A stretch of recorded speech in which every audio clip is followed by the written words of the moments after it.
Assalamualaikum warahmatullahi wabarakatuh. Halo semuanya, jumpa lagi bersama saya Siti Ulfa.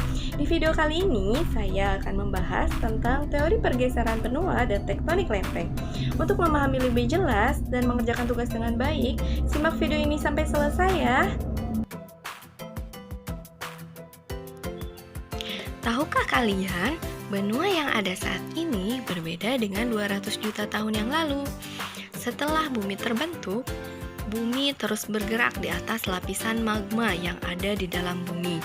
Ketika lempeng ini bergerak, saling menjauh dan bertumbukan, maka terjadilah bentukan alam seperti yang kita lihat saat ini.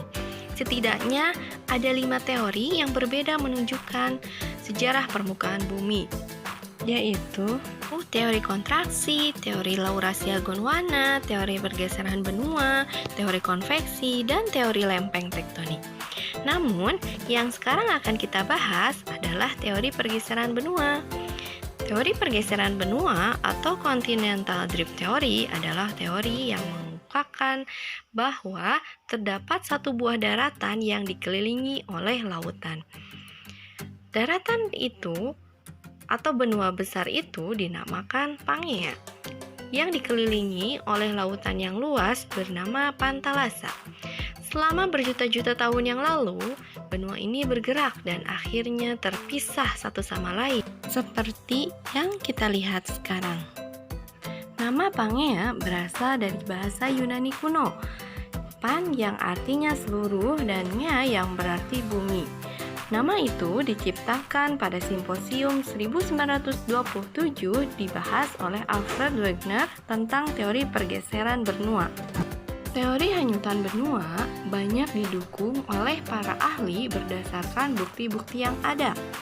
Bukti-bukti yang digunakan untuk mendukung teori hanyutan benua adalah tepi laut di bagian timur Amerika Selatan dan tepi laut di bagian Afrika terlihat memiliki potongan yang cocok satu sama lain. Juga dari segi batuan di Amerika Selatan dan di Afrika memiliki jenis umur batuan yang sama. Selanjutnya, Pangea mulai memecahkan diri dari benua yang lebih kecil yang bernama Laurasia dan Gondwana selama periode Jurassik atau zaman dinosaurus. Sedangkan pada akhir periode Kretasius, benua yang ada sudah sama seperti sekarang. Pada saat benua Pangea terbentuk, daratan-daratan yang menjadi benua sekarang memiliki daratan penghubung yang menghubungkan benua Amerika bagian utara dan selatan, Afrika, India, Australia, dan Antartika. Nah, bila kulit bumi terus bergerak sampai hari ini, berapakah kecepatannya? Jadi, benua yang kita diami saat ini bergerak sangat lambat dan tidak bisa dirasakan kita yang berdiri di atasnya. Pergerakan ini hanya 1,5 inci per tahun, bahkan lebih lambat dari pertumbuhan kuku jari kita. Dan dengan ini jelas dibutuhkan jutaan tahun untuk bergerak saling menjauh dan membentuk benua yang ada sekarang.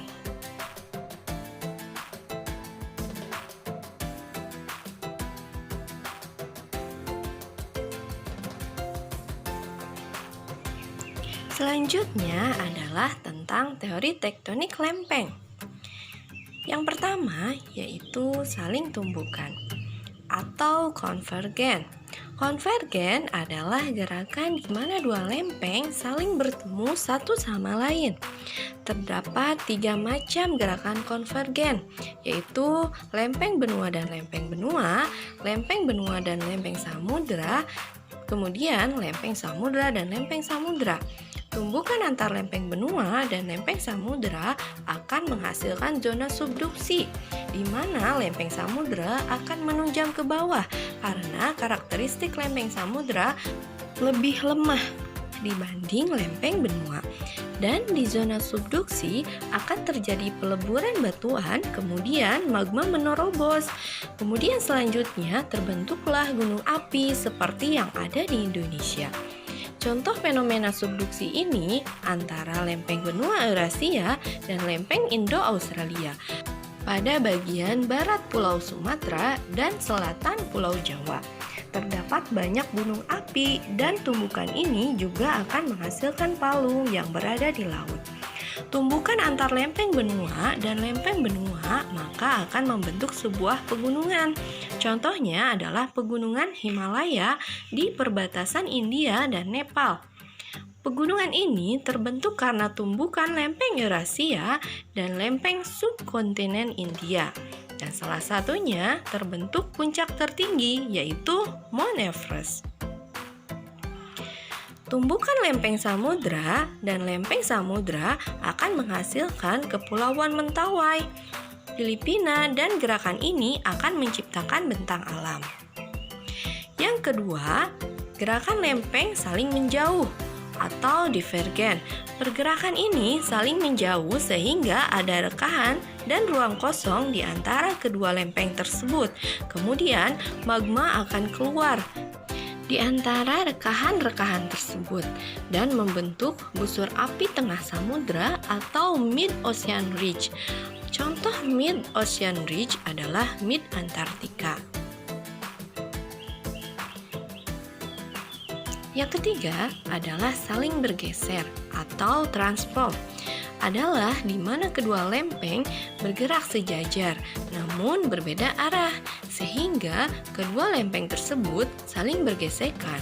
Contoh yang paling terkenal adalah di antara gerakan transform adalah Sesar San Andreas.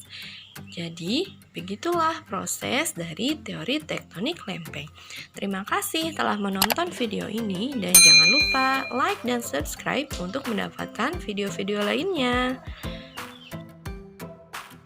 Tadi materi tentang pergeseran benua dan tektonik lempeng. Semoga kalian dapat mengerjakan tugasnya dengan baik ya.